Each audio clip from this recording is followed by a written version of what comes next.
welcome. Thanks for tuning in today. This is Yaz.life and my name is Yaz. This is the 6th part of the Voices in Your Head series of videos. The link to the playlist is in the description below. I would recommend that you watch the rest of them just so that you can catch up and keep up with the contents in this video. A summary of what we have covered in this series so far. Which situations the knowledge of ego states can support you in. What ego states look like and how they work. Relating this knowledge to your upbringing.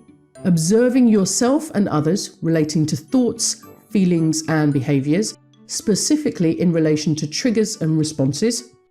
And a breakdown of the ego states. This includes critical parent, nurturing parent, rebellious child and adapted child. Before we begin, a reminder of 2 important points, as I have done throughout these videos, and they are: no state of mind is good or bad. They will either be helpful to you in particular situations or unhelpful. This knowledge is not designed to bring about judgment on others or yourself. The examples I am going to use are of what the extremes would look and sound like. I will be covering the polarities of the behaviours in the state of mind. Free child, let's put a face to the name. Free child, part of the child state of mind when moved into, will be you when you were a child growing up. Free child usually relates to ages between 6 and up to around 19, depending on your particular upbringing. It can be earlier or later in years if your upbringing was rather challenging. As you can see here, the child state is below the parent and adult as mentioned in past videos. The free child is beside the rebellious child and above the adapted child. Compared to these two, the free child is seen as the most carefree and chilled out of the bunch. They are the ones you would catch running around naked in the meadows, enjoying the breeze without a care in the world. They have a great sense of humour and love living life to the full. In order to recognise which state of mind you are working with, you would need to take into account the body language, tone of voice and message. Free child body language, it's open, it's welcoming, it's spontaneous and sometimes even erratic. Free child tone of voice, either excitable or laid back, there's not usually a middle ground. Free child message will use words and statements that are centered around the collective we and I regarding what we can do or what I want. Statements such as, "Oh my God, did you know the weather it's 30 degrees tomorrow? Let's call in sick at work and go to the beach for the day. We can have so much fun." Or, "I do have an exam on Monday. No, I haven't done any revision, but there's a party tomorrow and damn it, you only live once. I'm going to the party instead." "I am on a diet, but these Belgian chocolates, it would be a sin not to eat them. Anyway, there's always tomorrow." "Oh, don't worry. It'll all be okay. Let's use the rent money to go out tonight and we'll figure it all out later. Come on, we only live once and life is way too short not to go." Free child in villain mode, at their worst they can be rather passive aggressive, and this is relating to behaviour types. In this particular behaviour they can be sarcastic, making sarcastic remarks, becoming ignorant to others and their needs. Sometimes they can be rather reckless in their actions, causing unintentional hurt and pain to others. Free children have no concept of consistency or responsibility, and so can often end up in financial difficulties due to living each day as though it were their last. If you happen to be a close friend, sibling or parent, then it will probably be you who will be called upon to bail them out of most sticky situations. This behaviour can also have a detrimental impact on their jobs, as they can all too often get carried away with the excitement of situations or the weather, leading to a lack of commitment and attendance at work, resulting in terminations of their contract. Free child in superhero mode. Well, free children are the ones that you call upon when you are in need of cheering up. They will bring with them not only the ray of sunshine, tons of laughter and joy, but also condiments to help you forget about all your woes and wake up in the morning wondering what day of the week it actually is.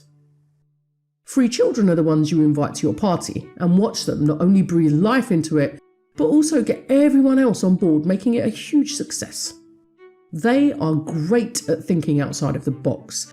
And so in a work environment, they are at their best when participating in creative projects where innovation is key. Then these dudes completely rock. I think Google has 80% of the world's free children with them, so good luck with that one. Free children are great at showing us how to just let go of certain situations and live life to the fullest. They are the ones most of us look at and wish they could be like, just sometimes. Do these characteristics remind you of anybody you know? Did you have a free child in your upbringing? One of your caregivers maybe, in your circle of friends or family members, or even at work? How do you feel when you are around these individuals? How do you behave? How do you respond to them? Are you a free child? Do you like their company, or do you prefer just not being around them? The free child state of mind works well with some but clashes profusely with others. Best buddies. I would have to go with rebellious child on this one, probably because they are so good at dealing with moody or boisterous characters in a nonchalant way that the rebellious child gets to rebel if they choose to, and the free child carries on doing whatever it was that they were doing, regardless. Rebellious child wishes they could not take things too seriously, as does free child, and this makes them chill out more when they're hanging out together. Rebellious child also loves to be made to laugh, and this is free child's mastered skill, and so in some respects they are a match made in heaven. Arch enemies. This one is pretty straightforward. Free child would be most uncomfortable around critical parent. Why, you may ask? Well, because critical parent is all about control and order and the way things should be. This is the absolute opposite of the way free child lives their lives. These two would be the worst pairing I think one could ever make. Critical parent would look down at free child and regard them as irresponsible, a bad influence on others, and lacking a great deal of commitment.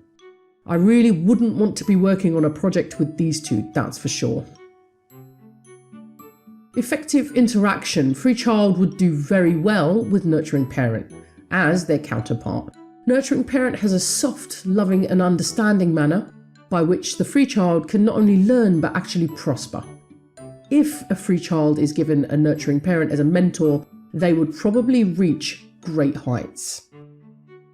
In small doses, free child and adapted child. I would say adapted child because free child needs to be around adapted child sometimes in order for them to learn to be a little bit more balanced. They can see what it looks like to actually have some money saved up and be able to buy nice things with it. They can see what they would need to do and to be like in order for them to be successful in a work environment. Like turn up for work every day and obviously on time. Obviously in the long term, the free child would become pretty bored with the adapted child because they really are just too responsible for them.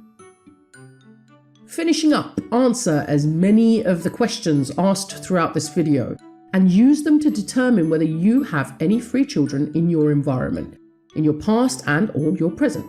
Whether you think you may be a free child and use that information to observe and gather data. I have briefly mentioned using cognitive behavioral therapy in my last few videos. You would use this method to gather data when you have a sudden shift in mood, and then making notes of your thoughts, your feelings, and your behavior. When gathering this data, it is also important to observe and make a note of what ego state you were in prior to your shift in mood, and then which state you moved into during or after the experience had taken place. If you have any questions, opinions, or experiences you would like to share, please do pop them in the comments section below. I'd love to hear from you, and sharing is caring. If you have any topics you would like me to cover again, drop them in the comments. Part 7 of the Voices in Your Head, which is the adult, will be coming soon, so make sure you subscribe to the channel, press that little notification bell so you don't miss anything. Thank you for watching, and please do like and share the videos so that you can pass this invaluable knowledge on to others, especially to those you love. And finally, remember, be a superhero, not a villain.